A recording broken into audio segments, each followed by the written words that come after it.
Allez hop, je relance un nouveau direct, une nouvelle tentative. Est-ce que quelqu'un aurait l'amabilité de me dire sans tarder, dès que vous tombez sur cette vidéo, si vous m'entendez parler? Ce serait bien, histoire que je parle pas dans le vent, que je fasse pas ça pour des rondelles de carottes. Ça serait cool. Bon, j'attends un signal avant d'aller trop loin, sachant que ce serait de l'improvisation, hein, rien de très très préparé. Test réussi, merci Fabrice. Donc, tu me confirmes que c'est bon? Bon, mec, je me permets de vous tutoyer, hein, quand vous me parlez. Clément, qu'est-ce que tu me dis, toi? Non, je suis pas une autre page que je ne citerai pas, là. On va oublier. Bon, bref, beaucoup d'entre vous ont le sentiment d'été pourri, parce qu'il pleut quasiment tous les jours, le soleil on le voit pas des masses, les températures décollent pas des masses, on ne crame pas des masses sous le soleil non plus, que beaucoup attendraient. Et puis il y a déjà des polémiques qui enflent parce que des journalistes disaient qu'on pourrait subir un été caniculaire, parce que Météo France avait indiqué dans ses prévisions saisonnières que cet été serait plus chaud que la normale. Donc il y en a qui l'interprètent comme ils veulent, bah, surtout des journalistes des médias, et qui parlent directement de canicule. Bon après moi j'aurais envie de dire que même si on en est loin pour le moment, le risque de canicule n'est pas nul non plus pour cet été. Même si on y aura échappé enfin à quelques nuances près pour cette première moitié d'été. Parce que n'oublions pas que juin c'était le premier mois de l'été météorologique. Il n'a pas été tant pourri que ça, n'en déplaise à certains. Surtout via les températures qui ont quand même été plus élevées que la moyenne. À l'échelle française, c'est quand même le cinquième mois de juin le plus chaud depuis 1960. J'ai plus l'année exacte en tête. Bon, évidemment, ceux qui sont en vacances, qui sont partis dans le sud, profitent davantage du soleil. Bah, vous avez bien raison, hein. Parfois, quand on veut vraiment profiter du soleil, il faut aller le chercher. C'est comme ça. Et puis, vous savez bien qu'en Limousin, on a quand même un climat capricieux et changeant, qu'on retrouve un peu plus ce mois de juillet qu'on a eu tendance à beaucoup oublier ces dernières années depuis 2015, où notre climat juillettiste s'était beaucoup apparenté à un climat méditerranéen. Sous la sécheresse, un ensoleillement généreux, certes, qui a fait plaisir à beaucoup, et sous des températures moyennes qui s'approchaient assez souvent des 30 degrés l'après-midi en moyenne. Donc c'est plus élevé que la saison. Oui, bonjour Lydie, c'est pas moi qui décide, hein. Je suis désolé, moi je prévois la météo, je la contrôle pas, hein. Je vais bien tenter, mais bon, je garantis pas de résultat, hein. Ouais, alors le soleil il est là, mais il est souvent camouflé derrière les nuages. Donc juin a été quand même plus chaud que les moyennes, ça peut surprendre, mais oui, hein. Par exemple, en citant la station Limoges-Bellegarde, on a eu un excédent de 2 degrés par rapport aux normales saisonnières 1980-2010. Donc ce mois de juin a été chaud, surtout grâce à la première quinzaine et sa vague de chaleur qui s'est produite en milieu de mois à peu près, où les températures ont fréquemment dépassé les 28 à 30 degrés, ont atteint jusqu'à 33 degrés à l'ombre à Limoges et jusqu'à 35 degrés à Argentat. On n'avait pas atteint les seuils caniculaires, mais on s'en rapprochait quand même. Et j'ai l'impression que pour pas mal d'entre vous, cette vague de chaleur, qui a été accompagnée de plusieurs journées très ensoleillées à la suite, semble d'ores et déjà enterrée. C'est vrai que la suite a radicalement changé avec de fréquents orages qui ont déversé de fortes quantités de précipitations et un ensoleillement quand même en berne, hein. Et puis c'est vrai, c'est non moins vrai que ce début juillet, on a eu pour le moment aucune journée franchement ensoleillée. Ce que je veux dire, une journée qui dépassait les 85% d'ensoleillement. Donc je peux comprendre qu'il y en ait à beaucoup à qui le soleil peut manquer.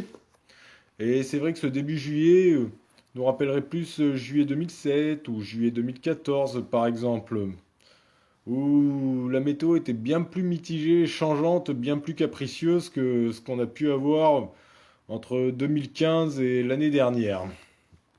En gros, où nos mois de juillet ont eu tendance à devenir, où nos mois de juillet étaient devenus même bien plus chauds, bien plus ensoleillés, bien plus secs, hein.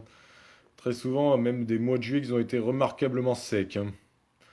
2015 ou 2016, par exemple, hein. Sans oublier qu'en 2019, par exemple, les 40 degrés avaient été atteints à la fin du mois de juillet.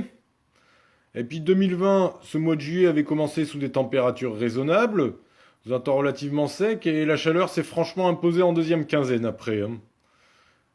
Et on a eu quelques pics particulièrement chauds en fin de mois où on a de nouveau approché, voire localement atteint la barre des 40 degrés à l'ombre. Et il faut pas forcément se réjouir de ces poussées très chaudes, hein.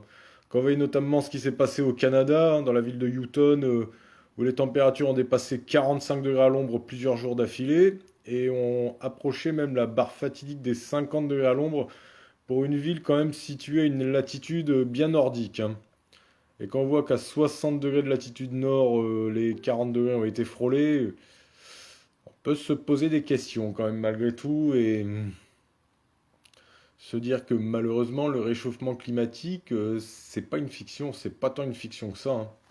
Enfin bon, après je vais pas en parler davantage, on parle surtout des faits, je veux pas partir sur les polémiques autour de tout ça parce que c'est un sujet glissant malgré tout, comme tant d'autres peuvent être glissants.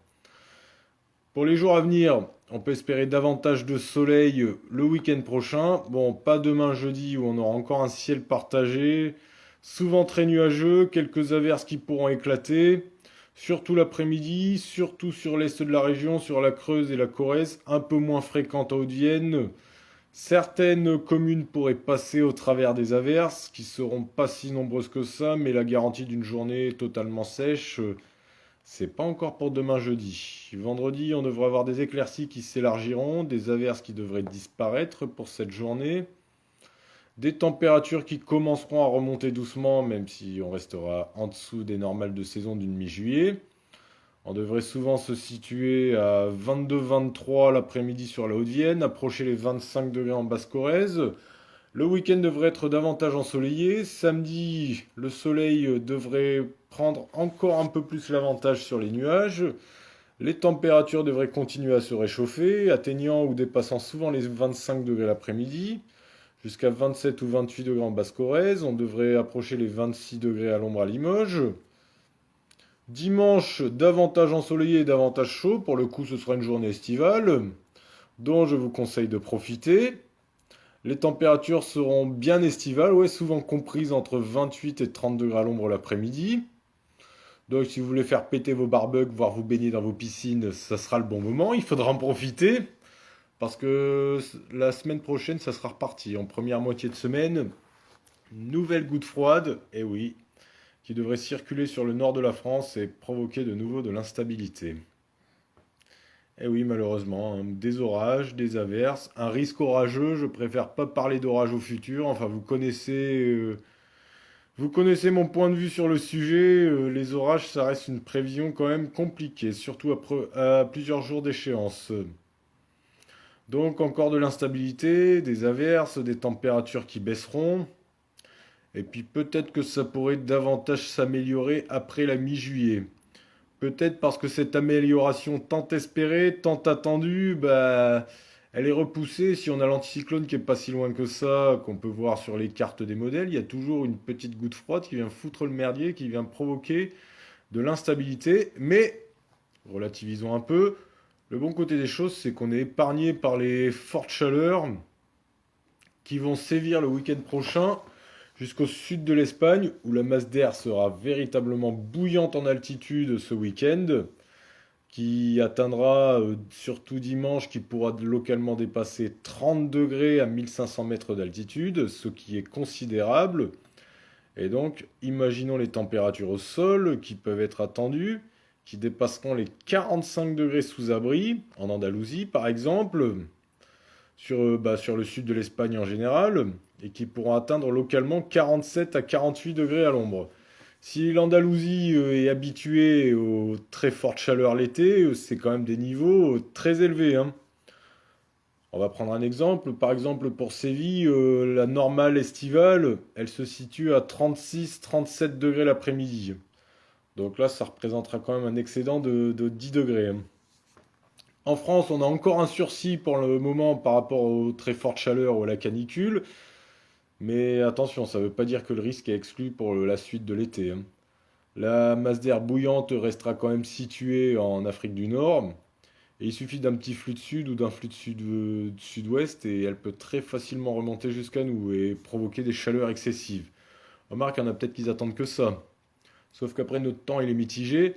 Mis à part les orages violents qui peuvent provoquer des dégâts, ça fait plus râler sans provoquer de véritables dégâts. Ça peut être compliqué, je pense, aux agriculteurs qui doivent faire leur foin, par exemple, et qu'ils espèrent plusieurs jours secs d'affilée. Ça, je peux comprendre, mais malheureusement, on ne contrôle pas la météo. Et la canicule, qui est souvent accompagnée d'un temps très ensoleillé, certes, on a le soleil, c'est joli, mais malheureusement, les températures élevées, enfin, c'est dangereux après pour l'humain, les organismes, même la végétation, même l'écosystème. Plusieurs jours de température excessive qui se prolongent, c'est dangereux. Et il ne faut pas négliger ça non plus. Bref, l'amélioration se fait attendre. Il faudra profiter des quelques journées ensoleillées qu'on peut avoir, surtout ce week-end. Elle finira bien par arriver.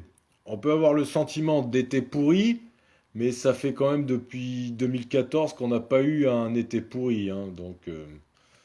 Même si nous avons notre réchauffement climatique ou changement climatique, on l'appelle comme on veut, ça n'empêchera pas des étés pourris, ça n'empêchera pas des vagues de froid non plus en hiver, ou des épisodes froids, mais qui seront quand même moins fréquents face aux excès thermiques qu'on observe de plus en plus souvent, qui sont de plus en plus réguliers. Pardon, excusez-moi. Bref, voilà. Je vous souhaite une bonne soirée, prenez soin de vous, prenez votre mal en patience surtout, et profitez des éclaircies quand il y en a, parce qu'il peut toujours y en avoir un moment ou un autre dans la journée. On n'a pas non plus des journées de pluie non-stop du matin au soir sans voir le moindre rayon de soleil. Allez, bye bye, à bientôt. Merci petit cœur.